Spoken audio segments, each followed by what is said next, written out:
दीनापुर नामक गांव का एक स्कूल पढ़ाई से ज्यादा स्कूल में बने शौचालय के लिए जाना जाता था। ये लो 20 रुपए। मेरा नंबर कौन सा है? तीसरे नंबर पर जाना। भैया बहुत तेज लगी है, मुझे जाने दो। 20 रुपए हैं तेरे पास तो चला जाइयो। शेरा भैया मेरे पास 10 रुपए हैं, मैं 10 रुपए कल दे दूंगा, मुझे बहुत परेशानी हो रही है, मुझे जाने दो। चल जा यहाँ से, जब तक 20 रुपए नहीं देगा मैं तुझे शौच नहीं जाने दूंगा। बच्चा शौच नहीं जा पाता और उसकी निक्कर खराब हो जाती है। उसका बाथरूम निक्कर में निकल जाता है। ये आज ही नहीं, काफी समय से ऐसा होता आ रहा है। सरकारी स्कूल में बने शौचालय पर ठाकुर लल्लन सिंह ने हक जमाया हुआ है। ठाकुर लल्लन सिंह स्कूल शौचालय को पब्लिक शौचालय बनाकर पैसे कमाता है और लोग 20 रुपए देकर शौचालय का उपयोग करते हैं। ठाकुर लल्लन सिंह का गुंडा शेरा इस काम को संभालता है और उसके आगे बोलने की किसी की भी हिम्मत नहीं है। शेरा, एक छोटे से बच्चे को तुमने 10 रुपए के लिए शौच नहीं जाने दिया। तुम्हें पता भी है उस बच्चे की क्या हालत हो रही है। ऐसा है, अपना मुंह बंद रखो मास्टर जी, वरना हमेशा के लिए मुंह बंद हो जाएगा। तुम्हारे पास 10 रुपए हैं तो दो, मैं अभी से जाने दूंगा। तुम लोग गुंडागर्दी करके हम शरीफ लोगों को डराते हो, एक दिन तुम पर भगवान का कहर जरूर आएगा। ये लो 100 रुपए और इन 5 बच्चों को शौच जाने दो। ये हुई ना बात, तो मैं कौन सा मना कर रहा हूँ। पीछे से ठाकुर साहब का जो हुक्म है मैं तो उस पर ही अमल कर रहा हूँ। जाओ एक एक करके पांचों। ठाकुर लल्लन सिंह की इस गुंडागर्दी के खिलाफ कोई भी आवाज नहीं उठा सकता था।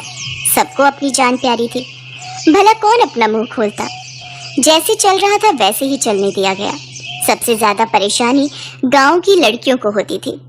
उन्हें स्कूल का शौचालय इस्तेमाल करने की इजाजत नहीं थी। इस कारण उन्हें स्कूल के पास बने खेत खलिहानों में शौच के लिए जाना पड़ता था। कई बार लड़कियां इस वजह से शर्मिंदगी का भी सामना करती थीं। पूजा, वो देख सामने लड़के स्कूल की दीवार से झांक रहे हैं। तू थोड़ा पत्थर की आड़ में बैठ जा, मैं तेरे आगे खड़ी हो जाती हूँ। पहले तू कर ले, फिर तू मेरे आगे खड़ी हो जाना, फिर मैं कर लूंगी। सब हंस रहे हैं, मैं तो कक्षा में जा रही हूँ, घर जाकर ही करूंगी, यहाँ खेत में सब देखते हैं। बेचारी कई लड़कियां इसी कारण शर्मा कर अपना शौच रोककर कई घंटों पढ़ाई करती रहती थी। क्या हुआ सपना, तू दौड़ती हुई क्यों आ रही है? सब ठीक तो है? अभी कुछ मत पूछो माँ, आ रही हूँ मैं अभी। सपना स्कूल से आते ही शौचालय में भाग गई और माँ के सामने खूब रोई। माँ, हम सब बहुत परेशान हैं, कब तक कैसे चलेगा? हम लड़कियां स्कूल के शौचालय में नहीं जा सकती। शौचालय के बाहर शेरा बैठा रहता है। मजबूरी में जब खेत में जाओ तो सब देखकर हंसते हैं। मास्टर जी की भी कोई बात नहीं मानता। क्या करें बेटी, अगर हमने ठाकुर लल्लन सिंह के सामने बोलने की कोशिश की तो वो तुम्हारा स्कूल जाना ही बंद कर देगा। इसलिए जैसा चल रहा है वैसा चलने दो, अब तो भगवान ही मालिक हैं। गुंडे बदमाश लोगों के साथ भला कौन भिड़े? पूरा गांव ही ठाकुर लल्लन सिंह से डरता था। अब गांव वालों को अपने बच्चों को पढ़ाना भी जरूरी था, इसलिए जैसे चल रहा था वैसे ही चलने दे रहे थे। स्कूल के मास्टर का तबादला दूसरे गांव में हो जाता है और उसकी जगह सुप्रिया नाम की एक नई मास्टरनी आती है। बच्चों, मैं यहाँ की नई अध्यापिका हूँ, आप सब मुझे अपना परिचय दीजिए। सब बच्चे सुप्रिया को अपना परिचय देते हैं। कुछ देर बाद सुप्रिया बोली, बच्चों तुम सब पढ़ाई करो, मैं अभी वॉशरूम होकर आती हूँ। मैम जी, आप स्कूल के शौचालय का इस्तेमाल नहीं कर सकती। क्यों, ऐसा क्यों कह रहे हो? स्कूल में शौचालय नहीं है क्या? मैम जी, शौचालय तो है पर वहाँ पर लड़कियों को जाने की इजाजत नहीं है और लड़कों को भी पैसे देकर जाना होता है। लड़कियाँ सुप्रिया को सारी बात बताती हैं, जिसे सुनकर सुप्रिया हैरान हो जाती है। वो शौचालय के पास जाती है, वहाँ शेरा बैठा हुआ था। ये कैसी गुंडागर्दी है? तुमने स्कूल के शौचालय को पब्लिक शौचालय बना रखा है और यहाँ बैठकर कमाई करते हो। तुम्हें शर्म नहीं आती? स्कूल के बच्चों से पैसे लेकर उन्हें शौचालय का इस्तेमाल करने देते हो और लड़कियों को बिल्कुल मना किया हुआ है। ये कहाँ की तहजीब है? स्कूल में शौचालय होते हुए लड़कियां खेतों और मैदान में शौच के लिए जाएंगी, ये बात बिल्कुल गलत है। आगे से हटो, ये कुर्सी हटाओ, मुझे वॉशरूम जाना है। ओ शहरी मैडम, ये शहर नहीं गांव है, यहाँ ठाकुर लल्लन सिंह का राज चलता है। तुम शेरा और ठाकुर लल्लन सिंह को नहीं जानती हो, वरना इतनी चपड़ चपड़ ना करती।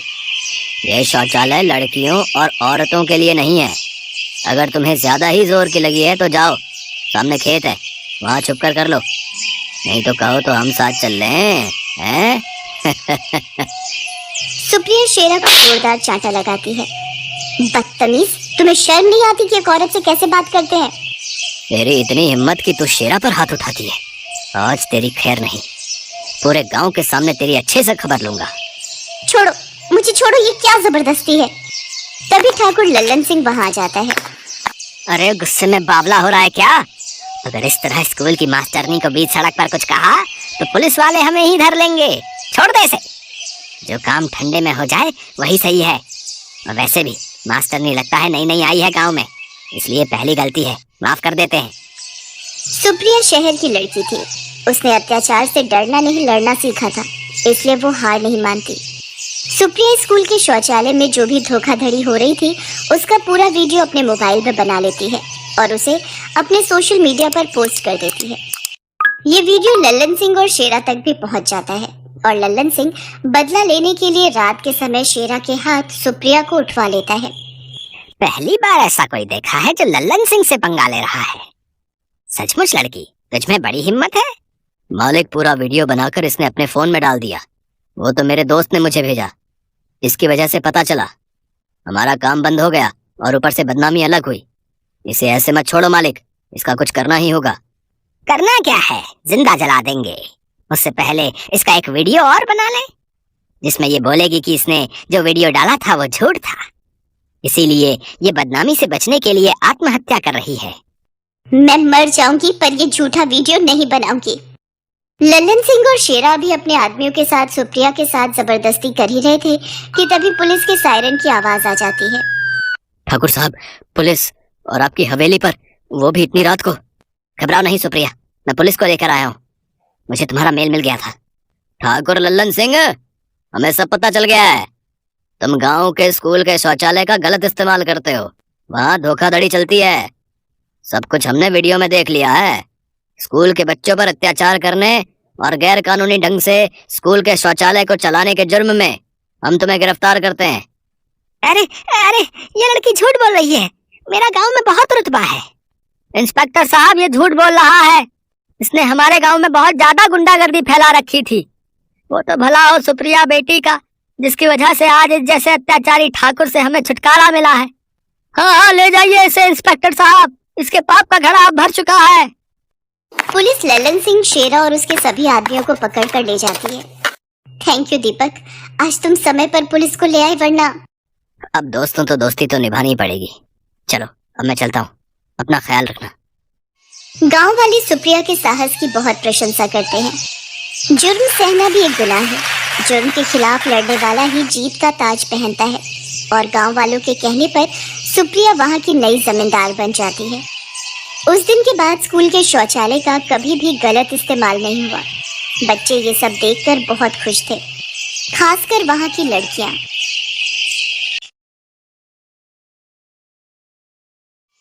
सुबह के 5 ही बजे थे कि अचानक मेघा की दीदी ने कमरे का दरवाजा खटखटाया। क्या हुआ दीपा दीदी, इतनी सुबह सुबह उठ गए? रुको, खोलती हूँ दरवाजा। मेघा, गांव की सब औरतें लोटा पार्टी के लिए निकल चुकी हैं, बस हम दोनों ही रह गए हैं। जल्दी चलो वरना देर हो गई तो शाम तक पेट पकड़कर बैठना पड़ेगा। लोटा पार्टी? मैं कुछ समझी नहीं दीदी। अरे हल्का नहीं होने जाना क्या? मुझे तो बहुत जोरों की लगी है। ये ले अपना लोटा पकड़, बाकी बातें रास्ते में कर लेना। मेघा शहर में रहती थी। दीपा की शादी के बाद वो उससे मिलने गांव आई थी, पर वो यहाँ आकर कितनी बड़ी मुसीबत में फंसने जा रही है उसे ये अंदाजा भी नहीं था। मेघा हाथ में लोटा पकड़े दीपा के साथ जंगल की ओर चल पड़ती है। दीपा, ये कौन लड़की है तेरे साथ? चाची, ये मेरी बहन है, शहर में रहती है, कल रात ही गाँव आई है। अच्छा ठीक है, इसे समझा दो कि अच्छे से हल्की हो लेगी, नहीं तो शाम तक इसे खाने पीने में परेशानी होगी। अब बहन के घर आई है, यहाँ अच्छे से निपट लेगी तो आराम से बहन के हाथों की पूरी पकवान खा पाएगी। मैं तो यहीं बैठ जाती हूँ, ये जगह साफ है। दीदी, ये सब औरतें खुले में शौच कर रही हैं, ये लोग अपने घरों में शौच क्यों नहीं जाती? गांव के घरों में शौचालय नहीं होता। हम सब गांव की औरतें सुबह शाम लोटा पार्टी के लिए जंगल आती हैं। तू मेरे साथ घर चल, मैं तुझे समझाती हूँ। मेघा दीपा के साथ घर आ जाती है। देख दीपा, ये गांव है, यहाँ के लोग इतने पढ़े लिखे और पैसे वाले नहीं हैं जो घरों में शौचालय बना सके, इसलिए हमें भी इनके हिसाब से ही चलना पड़ेगा। दीदी, जीजा जी आपको यहाँ गांव में छोड़कर शहर में रह रहे हैं वो वहाँ पर नौकरी करते हैं, वो आपकी इस परेशानी को क्यों नहीं समझते? क्यों नहीं आपको यहाँ पर घर में शौचालय बनवा कर दे देते? अरे तो छोड़ इन सब बातों को, और माँ बाबूजी के सामने ये बात बिल्कुल भी मत बोलना। मेघा इस बात से बहुत परेशान हो चुकी थी। अब वो गांव में रह रही थी तो मजबूरी में उसे भी लोटा पार्टी के लिए जाना ही पड़ता था। अचानक जीप में गांव के कुछ लड़के वहाँ से निकलते हैं। अरे भैया, बड़े सही टाइम पे सैर के लिए निकले। यहाँ तो लोटा पार्टी चल रही है। अरे निपट ली हो या हम मदद करें? अरे ठीक से दिखाई नहीं दे रहा, गाड़ी की लाइट जरा जंगल की ओर कर। सब मुंह ढक लो, ये गुंडे बदमाश जानबूझकर इसी समय यहाँ आते हैं ताकि हम औरतों को शौच करते हुए देख सकें। और वो शौच करते हुए शर्म से सहम जाती है। मेघा गुस्से में घर आ जाती है और सोचने लगती है, गांव में घरों में शौचालय नहीं है। मुझे लगता है यहाँ के गरीब परिवार इस विषय में कोई पहल नहीं करेंगे, पर आज जो भी हुआ बहुत गलत था। कि औरतों की इज्जत इन मर्दों के सामने कुछ नहीं, मुझे इस बारे में बात करनी ही होगी। अगले दिन मेघा दीपा के सास ससुर के सामने घर में शौचालय बनाने की बात करती है। देखो मेघा, तुम हमारी बहू की बहन हो और हमारी मेहमान हो, तो तुम हमारे मामलों में ना ही बोलो तो ज्यादा अच्छा है। मेहमान की तरह आई हो तो मेहमान की तरह ही रहो। पर आज सुबह जो हुआ वो बहुत गलत था, आपने भी तो देखा था। देख लड़की, तो हमारी बहू की बहन है, इसलिए तेरा लिहाज कर रहे हैं। जिस आंगन में तुलसी का वास हो वहाँ पर शौच नहीं किया जाता। आ गई बात समझ में? घर की औरतें शौच के लिए खुले में ही जाएंगी, ये प्रथा नहीं बदलेगी। बहू इसे समझा दो कि ये अपनी मर्यादा में रहे, वरना शहर वापस चली जाए। मेघा कमरे में आकर वापस शहर जाने की तैयारी करने लगती है। तभी उसे किसी औरत के रोने की आवाज आती है। मालिक, मालिक, मेरी बच्ची बहुत बीमार है, उसके पेट का दर्द बहुत बढ़ गया है, इलाज के लिए शहर ले जाना पड़ेगा। डॉक्टर ने 5,000 रुपए का खर्च बताया है, मेरी मदद करो मालिक, मुझे 5,000 रुपए उधार की जरूरत है। तुम सब औरतों से मैंने कितनी बार कहा है, सुबह 5 बजे लड़कियों को बोल दिया करो कि नींद को छोड़कर हल्की होने जंगल में चली जाए, पर तुम मानती कब हो? अब आ गई ना मुसीबत, तेरी लड़की सुबह ही निपटने जंगल चली जाती तो तेरा ये खर्चा बच जाता। कब तक लौटा पाएगी ये 5,000 रुपए? मालिक आप चिंता मत करो, मैं खेती का काम ज्यादा करके आपके सारे पैसे चुका दूंगी। बड़ी मेहरबानी मालिक। ये सब क्या हो रहा है? गांव की गरीब मजबूर औरतें बिना शौचालय की कितनी परेशानी झेल रही हैं। उस बेचारी लड़की का सिर्फ इतना सा दोष कि उसे शौचालय करने के लिए शौचालय नहीं मिला। इन गरीब औरतों और लड़कियों को इतना दुख झेलना पड़ता है। जब तक सुबह नहीं होगी तब तक रात में अंधेरा नहीं गिरेगा। जब तक रात में अंधेरा नहीं गिरेगा ये शौच के लिए नहीं जा सकते। पर मैं इस दकियानुसी सोच को कैसे बदलूं, मुझे ये समझ नहीं आ रहा। जब तक मैं इस गांव में शौचालय नहीं बनवा दूंगी तब तक मैं इस गांव से नहीं जाऊंगी। मेघा गांव से जाने का विचार अभी छोड़ देती है। वो इसी सोच में थी कि इस गांव में सभी गांव वालों और दीपा के सास ससुर को समझाकर वो गांव में शौचालय बनवा सके। इसलिए मेघा गांव वालों से मिलती है। कैसी बात कर रही हो बेटी? 2 वक्त की रोटी खाने को नसीब नहीं होती है? बड़ी मुश्किल से ये कच्चा कमरा तैयार किया है, अब शौचालय बनवा कर हम पैसा बर्बाद नहीं कर सकते। हमारी बहू बेटियां सुबह निपट आती हैं, जैसे गुजारा चल रहा है चलने दो। बेटी, हम औरतों का जन्म तो परेशानी झेलने के लिए ही हुआ है, और हम गुजारे लायक रोटी कमाने वाले गरीब मजदूर भला शौचालय कहाँ बनवा पाएंगे? यहाँ तो कोई भी शौचालय को लेकर गंभीर सोच नहीं रखता। अब मैं क्या करूँ? जीजा जी ने भी फोन पर साफ मना कर दिया है कि वो गांव में अपने पिताजी के मामले में कुछ नहीं बोलते। अगली सुबह गांव की सब औरतें लोटा पार्टी के लिए जंगल जाती है, पर उस दिन मेघा नहीं जाती। वो सो रही थी। तभी दीपा रोती चिल्लाती घर आती है। बाबूजी, माँ जी के पैर पर सांप ने काट लिया, वो जंगल में बेहोश पड़ी है। जंगल में अंधेरा था, माँ जी शायद उस सांप को देख नहीं पाई। क्या कौशल्या को सांप ने काट लिया? और कैसे? जंगल में अंधेरा था, माँ जी शायद उस सांप को देख नहीं पाई। दीपा की सास को गांव के अस्पताल में ले जाते हैं। डॉक्टर जहर उतरने की दवाइयाँ देता है। कुछ घंटों बाद दीपा की सास को होश आता है। बाबूजी, क्या अब भी आप गांव में शौचालय बनाने के लिए मना करेंगे? आज अगर आंटी जी को कुछ हो जाता तो? पर भगवान न करे दीदी के साथ कुछ गलत हो गया तो? मेघा सही कह रही है, गांव में हर घर में शौचालय होना बहुत जरूरी है। हम गांव की औरतों ने कभी अपनी परेशानी को जाहिर ही नहीं किया, मामूली समझा अपनी सबसे बड़ी जरूरत को। तुम सब चिंता मत करो, हमारे गांव में भी शौचालय होगा, ताकि हर सुबह अंधेरे में गांव की बहू बेटियों को डर कर और सहम कर जंगल न जाना पड़े। दीपा के ससुर की बात सुनकर मेघा बहुत खुश होती है। गांव में शौचालय बनने से सभी गांव वाले बहुत खुश थे। बहुत ही मेहनती किसान था, उसके पास एक छोटा सा बाग था जिसमें वो तरह तरह की सब्जियां उगाता और उन्हें मंडी में जाकर बेचता। इसी से उसका गुजारा चलता था। सब्जी ले लो, सब्जी, ताजी ताजी सब्जी। बहन जी, आज लौकी लेकर आया हूँ। ताजी ताजी लौकी उगी थी और आप कई बार बोल भी चुके थे, तो सोचा आज लेता ही जाता हूँ। हाँ अच्छा, वैसे तुम्हारी सब्जी खुद के बाग की उगी होती है, इसलिए मेरे घर में सब बहुत पसंद करते हैं। एक काम करो, मुझे 2 किलो लौकी और 2 किलो तोरई कर दो। और करेले भी लाए हो क्या भैया? अब तो गर्मियों की सब्जियां शुरू हो गई हैं, तो करेला तो बहुत पसंद करते हैं सब। करेले भी ले आना। ठीक है बहन जी, मैं कुछ दिनों में करेले भी रखूंगा। आप मंडी में अगली बार आओगे तो आपको करेले जरूर मिलेंगे। हाँ मोहन भैया, करेला है क्या? नहीं साहब, कुछ दिनों में करेले की फसल बस होने ही वाली है, फिर आपको ताजे ताजे करेले मिल जाएंगे। हाँ ले आना, मेरी माताजी को करेले बहुत पसंद है भाई, और वो तुम्हारे ही बाग के करेले खाती हैं। उस दिन मोहन को करेले के लिए काफी ग्राहकों ने बोला। घर जाकर मोहन अपनी पत्नी मालती से बोलता है, मालती, आज मंडी में बहुत लोगों ने करेले के लिए पूछा। मैं सोच रहा हूँ इस बार गर्मियों में अच्छी बिक्री हो जाएगी। सीजन की सब्जी है और अच्छे पैसे आ गए तो इस साल गुड़िया के लिए भी कोई अच्छा लड़का देखकर उसकी शादी कर देंगे। करेले काफी बढ़िया और ताजे उगाए हैं, बस इस बार तो हमारा करेला बहुत बढ़िया दामों में बिक जाएगा। बस तुम ठीक कह रहे हो जी, तुमने बहुत सही किया कि इस बार करेला उगा दिया।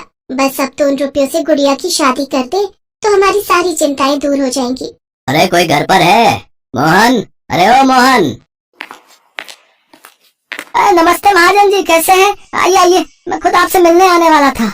अरे मुझे सब पता है, तो कोई मुझसे मिलने नहीं आने वाला था, मुझे ही तेरे पास आना पड़ता है। बात सुन, अब मैं और कर्जा नहीं रोक सकता, तुझे मेरे सारे रुपए लौटाने होंगे। मुझे अपनी बेटी की शादी करनी है, उसमें मुझे रुपयों की जरूरत है। तू मेरे 20,000 रुपए वापस कर दे। पर महाजन जी, मैंने तो आपसे 3 महीने आगे की मोहलत मांगी थी। अभी तो कर्जा देने के लिए मेरे पास 3 महीने का समय बाकी है। मेरे पास अभी इतने पैसे नहीं है महाजन जी, मैं इतनी जल्दी पैसों का इंतजाम कैसे करूँगा? अरे मैं कुछ नहीं जानता, कहीं से भी इंतजाम कर, पर मुझे मेरे पैसे चाहिए। तभी महाजन की नजर मोहन के बगीचे पर पड़ती है जहाँ करेले की फसल उगी हुई थी। बस मेरा तो काम हो गया, मैं 2-3 दिन में लड़कों को भेजूंगा, सारे करेले तोड़कर उन्हें दे देना। इन करेलों को बेचकर मेरा कर्जा उतर जाएगा। मालिक ऐसा न कहो, ये सारे करेले बड़ी मुश्किल से मैंने उगाए हैं, अगर ये आपने ले लिए तो मैं इतने महीने तक क्या करूँगा? ये मेरी 2-3 महीने की मेहनत है, मैं थोड़े थोड़े पैसे लौटा दूंगा। महाजन जी, मुझ गरीब पर दया करो।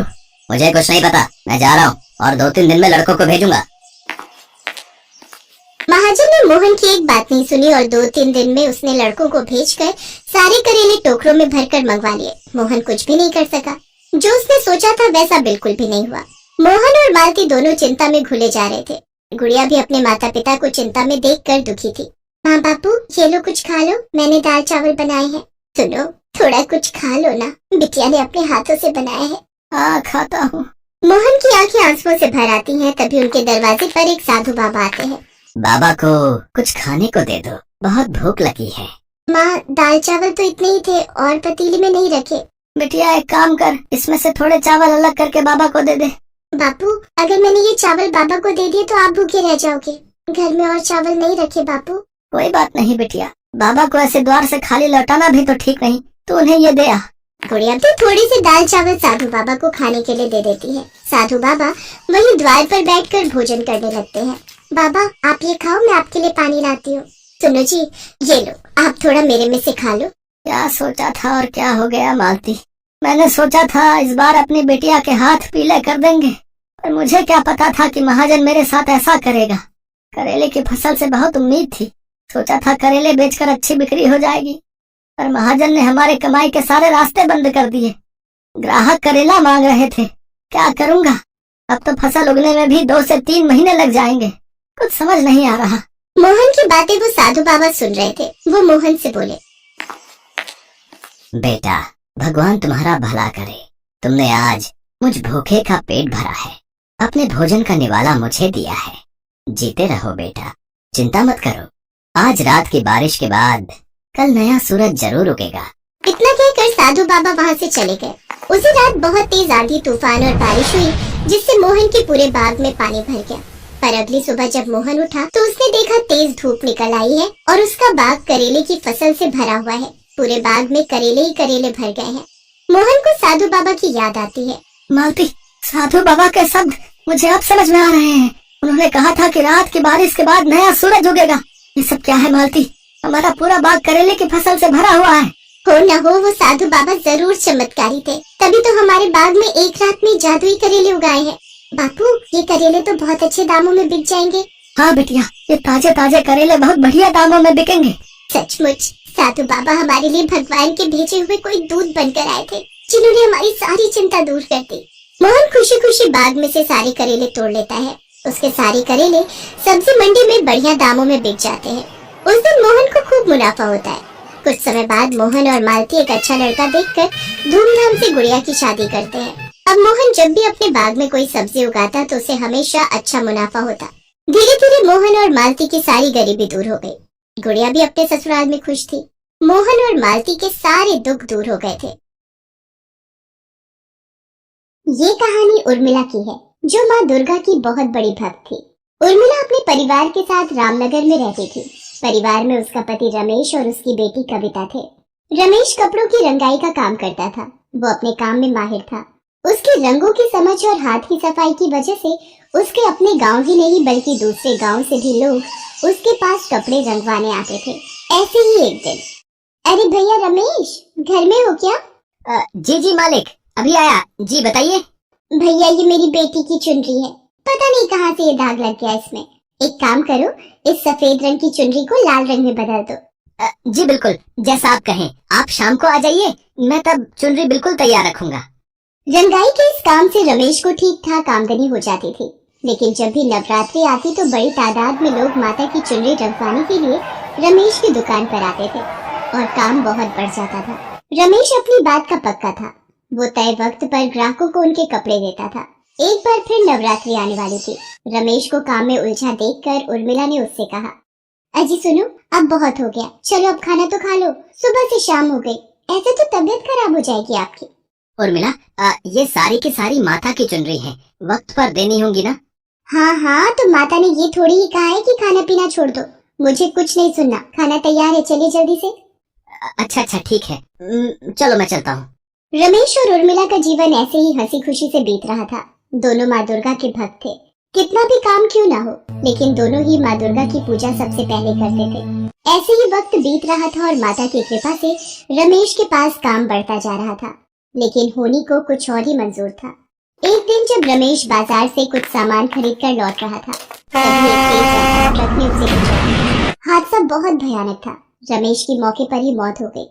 इसके बाद तो जैसे उर्मिला की दुनिया ही उजड़ गई। रमेश की मौत के बाद से ही सारे ग्राहकों ने कपड़े रंगवाने के लिए आना बंद कर दिया। उर्मिला की माली हालत खराब होने लगी, यहाँ तक कि खाने के लाले पड़ने लगे। तब उर्मिला ने फैसला किया कि अब वो रमेश के काम को आगे बढ़ाएगी और अपना और अपनी बेटी का पेट पालेगी।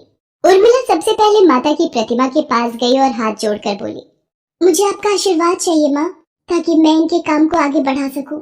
मैं और मेरी बेटी बेसहारा हो गए हैं, हमें सहारा देना माँ। उर्मिला काफी देर तक माँ दुर्गा के सामने हाथ जोड़कर बैठी रही।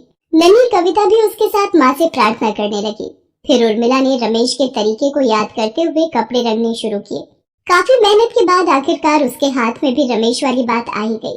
अब वो खुद ही कपड़ा खरीद कर उसे रंगती और फिर उससे सुंदर सुंदर माता की चुनरी बनाकर उन्हें बेचती। लोगों को उसकी बनाई हुई चुनरियां पसंद आने लगी, तो धीरे धीरे लोग खुद भी उसके पास कपड़े रंगवाने आने लगे। अब उर्मिला के पास खाने लायक पैसे होने लगे, लेकिन अब भी वो कविता को स्कूल भेजने और उसे एक अच्छी जिंदगी देने की स्थिति में नहीं थी। उर्मिला हर रोज माँ दुर्गा से प्रार्थना करती और खूब मेहनत भी करती थी। ऐसे ही एक दिन, माँ आज खाने में क्या बनाओगी? तेरे बाबा ने जो लौकी की बेल उगाई थी उसमें लौकी आ गई है, तो आज वही। हाँ माँ, चलो मैं भी तुम्हारी मदद करती हूँ। माता की 3-4 चुनरी रंगनी है, अभी रंग भी तैयार है, पहले ये काम कर दूं, फिर चलेंगे रसोई में। उर्मिला अपने काम में लग गई और कविता गुड़िया के साथ वहीं खेलने लगी। तभी अचानक बादल गरजे और तेज बारिश होने लगी। उर्मिला ने कविता को आवाज लगाई, कविता बिटिया जरा एक काम तो कर दे। हाँ माँ बताओ। बिटिया मैंने माता की चुनरी रंग दी है, अब ये बचा हुआ पानी है, इसे बाहर फेंक दे तो। माँ बाहर तो तेज बारिश हो रही है, मैं पूरी भीग जाऊंगी। अच्छा तो ऐसा कर, ये पानी लौकी की क्यारी में डाल दे, वहाँ तो छप्पर है। ठीक है माँ। इसके बाद से जब भी उर्मिला माता की चुनरी रंगने के लिए लाल पानी बनाती और इस्तेमाल के बाद कविता को उसे फेंकने के लिए कहती, तो कविता उस पानी को क्यारी में ही डालने लगी। उर्मिला ने भी ऐसा करने से उसे नहीं रोका। कई दिनों बाद जब उर्मिला खुद क्यारी में पानी डालने गई तो उसने देखा कि लौकी के बेल के पत्ते कुछ गुलाबी से हो गए हैं।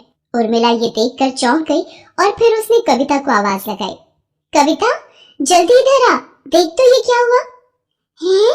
ये कैसे हो गया माँ? लेकिन लौकी तो हरी ही है। अरे पगली, जब से दुनिया बनी है तब से लौकी हरी ही होती है, लाल थोड़ी ही होगी। माँ की बात सुनकर कविता जोर जोर से हंसने लगी। फिर दोनों अपने अपने काम के लिए चली गई। कुछ और दिन बीत गए। लौकी की बेल पर जो भी नई लौकी आई अब वो भी लाल ही रंग की थी। ये देखकर कविता और उर्मिला दोनों चौंक गए। बेल बड़ी भी हो गई थी और उसमें ढेर सारी लौकी लगी थी, वो भी लाल रंग की। उर्मिला को समझ आ गया था कि ये सब लाल पानी की वजह से हुआ है। उर्मिला ने वही लाल लौकी पकाई जो खाने में बहुत ही स्वादिष्ट बनी। अब तो उर्मिला खुद जानबूझकर माता की चुनरी के रंग वाला पानी क्यारी में डालने लगी। धीरे धीरे उसकी लाल लौकियों की खबर गांव में फैल गई और लोग उसके घर उन लाल लौकियों को देखने आने लगे। कई लोग तो कविता को अच्छे दाम देकर वो लौकियां उससे खरीदने भी लगे। फिर एक दिन कविता अपनी माँ से, माँ सारी लौकियां तो बिक गई। हाँ बिटिया, कमाल की बात है ना, इन लौकियों से तो 2 दिन में ही इतने पैसे मिल गए जो कपड़े रंगने पर कई हफ्तों में भी नहीं मिल पाते थे। माँ क्यों ना हम और लौकियां उगा लें बेचने के लिए? उर्मिला को कविता की बात ठीक लगी। उसने गांव के एक जमींदार से खेत किराए पर लिया और उसमें आखिरी लाल लौकी के बीज बो दिए। कुछ दिन बाद बीज पौधे बन गए और कुछ महीनों बाद बेल, और फिर उसमें लाल रंग की लौकियां भी आने लगी। उर्मिला ने अब भी कपड़े रंगने का काम नहीं छोड़ा था। वो अभी माता की चुनरी के लाल पानी को ही लौकियों की बेल पर डालती थी। पूरे गांव में अकेला उर्मिला का ही खेत था जिसमें लाल रंग की लौकी उगती थी। लोग दूर दूर से उर्मिला की लाल लौकियां खरीदने आने लगे, लेकिन जमीन के मालिक और गांव के जमींदार को ये बात पसंद नहीं आई। उसने अपने लठैत उर्मिला को डराने के लिए भेजे। उर्मिला सुन, आज से ये खेत जमींदार का है, भाग जा यहाँ से। भाग जाऊं? पर क्यों? मैंने पूरे साल का किराया दिया है और कितनी मेहनत के बाद जाकर फसल आई है। मैं कहीं नहीं जाऊंगी। जुबान मत लड़ा, जमींदार ने कहा है तो सीधे से मान जा, वरना। माँ को धमकी देने वाले लठैतों पर कविता को बहुत गुस्सा आया और उसने पत्थर उठाकर दोनों के सिर पर दे मारा। दोनों के सिर से खून बहने लगा और वो कविता की तरफ दौड़े। तब तक कविता और उर्मिला भी अपने घर की तरफ दौड़ पड़े। कविता को अंदर धकेल कर उर्मिला ने अंदर से दरवाजा बंद कर लिया, लेकिन जमींदार के वो दोनों लठैत दरवाजे को तोड़ने की कोशिश करने लगे। तभी उर्मिला ने वहाँ पड़े लाल रंग के पानी को देखा। उसने दरवाजा खोला और दोनों की आंखों में माता की चुनरी का वही पानी फेंक दिया। दोनों लठैतों की आंखें जलने लगी। उर्मिला ने कविता की मदद से दोनों को बांध दिया और फिर सरपंच को बुला लिया। देखिए सरपंच जी, ये जमींदार और उसके लठैत मुझे और मेरी बिटिया को मारने आए थे। क्यों भाई जमींदार, पैसों के लालच में इतना गिर गए हो कि एक विधवा और उसकी छोटी बच्ची को धमका रहे हो? हैं? जो हुआ पूरे गांव ने देखा, ये बिल्कुल भी ठीक नहीं है। अरे मैं तो गांव की भलाई के लिए रोक रहा था। ये बड़ी चालाक औरत है सरपंच जी, आप ही बताओ, भला लौकी भी कभी लाल हुआ है? इसने कुछ गलत मिलाया होगा बीज में या फिर मिट्टी में। लोग भी इससे खरीद कर लौकी खा रहे हैं, कहीं बीमार पड़ गए तो। नहीं सरपंच जी, ये बिल्कुल भी सही नहीं है। मैंने कुछ गलत नहीं मिलाया है। ये सब माता रानी की कृपा है। उनकी चुनरी रंगने के बाद जो लाल पानी बचता है वही डालती हूँ मैं अपनी फसल में। देख लिया ना, अब खुली ना इसकी पोल। लाल रंग का पानी डालती है तभी तो लाल होती है लौकियां। अरे कोई चमत्कार नहीं है। मैं तो कहता हूँ सरपंच जी, शहर से जानकार लोगों को बुलवाकर जांच कराओ इसकी लौकियों की। पता नहीं खाने लायक भी है या नहीं, और कई लोग तो खा भी चुके हैं। सरपंच को जमींदार की बात ठीक लगती है और अगले ही दिन वो शहर से कुछ जानकार लोगों को बुलवाता है। उर्मिला की लाल लौकियों की जांच के बाद कृषि वैज्ञानिक सरपंच से कहते हैं, सरपंच जी ये तो कमाल ही हो गया। ये लौकियां सेहत के लिए खराब नहीं बल्कि बहुत ही फायदेमंद हैं। इनमें हाई एंटीबायोटिक कंपाउंड्स पाए गए हैं जिनसे कई बीमारियों का इलाज किया जा सकता है। और तो और इन लौकियों के सेवन से कई बीमारियों से बचा भी जा सकता है। हम इन लौकियों के सैंपल अपने साथ लेकर जा रहे हैं। इन पर और रिसर्च करनी होगी, लेकिन आपको घबराने की बिल्कुल भी जरूरत नहीं। जिन्होंने भी इन लौकियों को खाया है उन्हें कोई खतरा नहीं। कृषि वैज्ञानिकों की बात सुनकर हर कोई दंग रह जाता है, खास तौर पर जमींदार। उसके पास अब कहने को कुछ भी नहीं बचा था। सरपंच बहुत खुश थे। वो उर्मिला से कहते हैं, बेटी माता रानी की असीम कृपा है तुम पर, वरना हर किसी के घर ऐसा चमत्कार नहीं होता। मेरी इच्छा है कि माँ दुर्गा के इस आशीर्वाद को तुम पूरे गांव के साथ बांटो और गांव के बाकी गरीब किसानों को भी लाल लौकी उगाना सिखाओ। क्यों नहीं सरपंच जी, मैं जरूर ऐसा करूंगी। उर्मिला ने दूसरे किसानों के साथ मिलकर पंचायत की बड़ी जमीन पर लाल लौकी के बीज बो दिए। उर्मिला के पास माता की लाल चुनरियों के पहले से भी ज्यादा ऑर्डर आने लगे। उर्मिला और कविता के दिन भी बदल गए थे। पैसों की उन्हें अब कोई कमी नहीं थी। कविता अब एक अच्छे स्कूल में पढ़ती थी और उर्मिला अब पहले से भी ज्यादा मेहनत करती और माँ दुर्गा की भक्ति में लीन रहती।